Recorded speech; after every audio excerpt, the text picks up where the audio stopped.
I'm going to finish up this session emphasizing the word leverage. And leverage is the power to make the boss do and pay what he doesn't want to do. You're going to see documents in the folder here called Leveraging Union Power. You want to read those because this is what we're talking about. You're talking about a steward's army document of being able to bring all of our members into participation. And so before we look at specific grievances that you're going to handle, as a general rule, I want you to involve all of your members in handling grievances. Now, one thing which is very sensitive is involving your non-members. And one of the responsibilities for a steward and for every member is to try to make sure that the non-members all sign up, that the non-members understand it is in their first and personal financial best interest to be a member of the union. Because the more members there are, the stronger we are, and the stronger we are, the better it's going to be for everybody.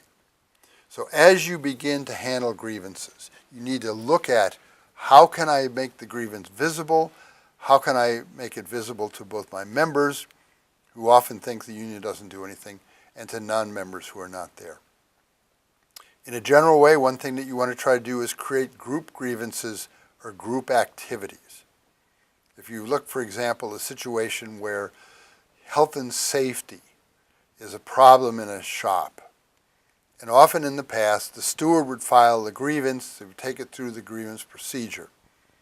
Well, one of the things that you want to do is create a group grievance in which every member or non-member signs on to the grievance. What this does, it makes this grievance a topic of conversation in the workplace. It makes it visible, it makes it exciting, it attracts the non-members who are working under the same lousy conditions, and you begin to proactively organize your members. You may want to do group activities.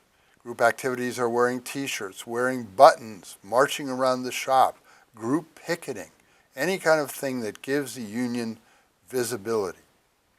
And as we're going to talk about for a group grievance, every person who signs a grievance form is entitled to a grievance hearing. And so if you have a group grievance and you have 25 or 30 or 40 people on the grievance, each one of them can have either a separate hearing or the personnel director has a meeting where all 40 of you come in. And of course that can be on work time and nothing will get done. We had a great example in the book, the Open Shop book, about group activities of hotel and restaurant workers in Alexandria, Virginia. The contract requires that they provided good food. They thought the food was lousy, and so they took all their lunches, walked into the office of the personnel director, and dumped the food on her desk. That got her attention real quickly. What you want to do as a steward is create workplace activities and community activities so you can look for leverage and look for allies. Who is making the decision at your company on your grievances? Who can be pressured on them? Is it the riders? Is it the community? Is it the politicians? And so you need to create these activities. And they can be political campaigns, they can be social activities, they can be demonstrations, they can be anything that's going to help you get leverage. You want to expand the communications network so members know what's happening with a grievance. And as I said, you can do it through leaflets, you can do it through shop newsletters, you can do it through apps, you can do it through text messages, you can put them up on your website. However it is, but so members know what's going on.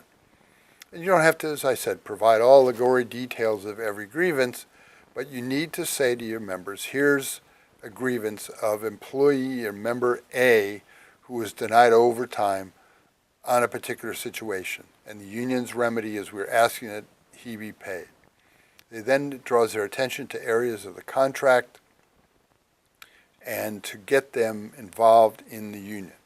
And as I said, you want to encourage the non-members to participate. If there's a grievance that could affect them, make them part of it.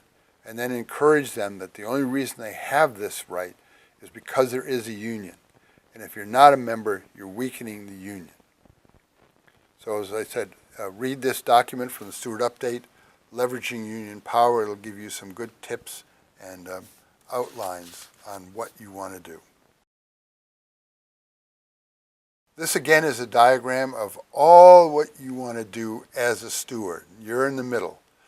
In your members, you want to talk to your members, you want to deal with the local union officers and staff, you want to deal with the community, and you want to deal with management. And you're going to encourage your members. There's a document called Levels of Participation, and it involves everybody from a sheep to Norma Ray. And you read that and you'll see. But one of the things we're going to talk about in our next session is all of the skills that you as a union steward have to have. You have to be able to talk to your members. You have to be able to talk to management. You have to be able to relate and talk to the community. And you have to, of course, talk to your local officers and your staff.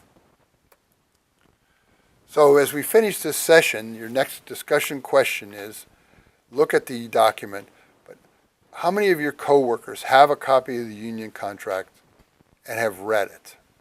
What you want to do is survey 10 of them and give us their responses using the document posted. And you can send it to me by email, however you want to do it. But we want you to go out and interact with your members about the importance of the union contract. And then I want you to listen to the great song, Uniontown. So this finishes session 2. We'll be looking forward to seeing you at session 3 in just a minute.